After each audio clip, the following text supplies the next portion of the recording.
هغه مبارک دا و چې په هغه کې سخا ډېره وه او څوک چې د بیت الله شریف دیدار او سلام او زیارت وکړي د حج او د عمرې سعادت حاصل کړي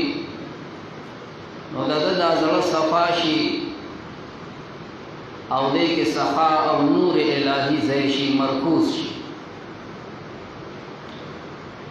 د تفسیر دوره کې تاسو ته ما د حجر اسود متعلق پوره تفصیلی بحث کړی یو جمله د هغې دا ده چې د حجر اسود الله پاک کله د جنت نه رالیږو نو دا تک سپین و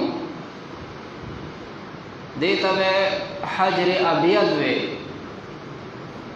جلال الدین سیوطی رحمت الله علیه کی سلور میله به د دنه سپینه رڼا خطه او شغلې به ترې ګیر چاپېر خورېدې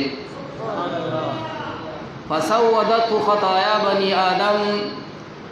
نو د انسانانو نه دا ګناهونه راکاږي لکه د مقناطیس غوندې د هغه ګناهونو راښکلو په وجه باندې چې انسانان ورسره صفا کېږي نو دا کاڼی تور وګرځېده د دې وجې نه ورته اوس اسود وایي اسود په عربۍ کې تور ته وایي نو دا حجر اسود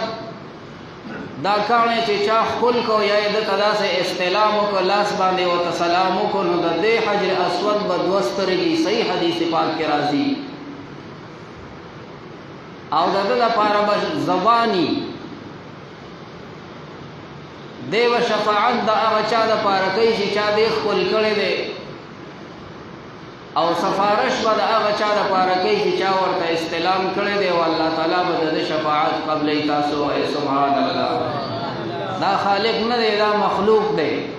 دا کاڼی مخلوق دی خو شفاعت ولا الله داسې یو طاقت ورکړی دی د ده به سترګې ښایسته ښایسته سترګې به یې لیدل به پرې کوي ولې صراط سره به دا کاڼی ولاړي او چا چې د ده زیارت او سلام کړی دی او دیدار او استلام یې کړی دی نو دله به الله دومره طاقت او د ګویایۍ او د لیدو ورکړي چې خپل بیل بنده به پېژني او په هغه باندې به ګواهي کوي چې یا الله دې ماله راغلی و زما سلام یې کړی دی او زه یې ښکل کړی یم یا الله دې وبخه پورې صراط باندې داسې پورې باسه هغه شفاعت به الله قبلوي سبحان الله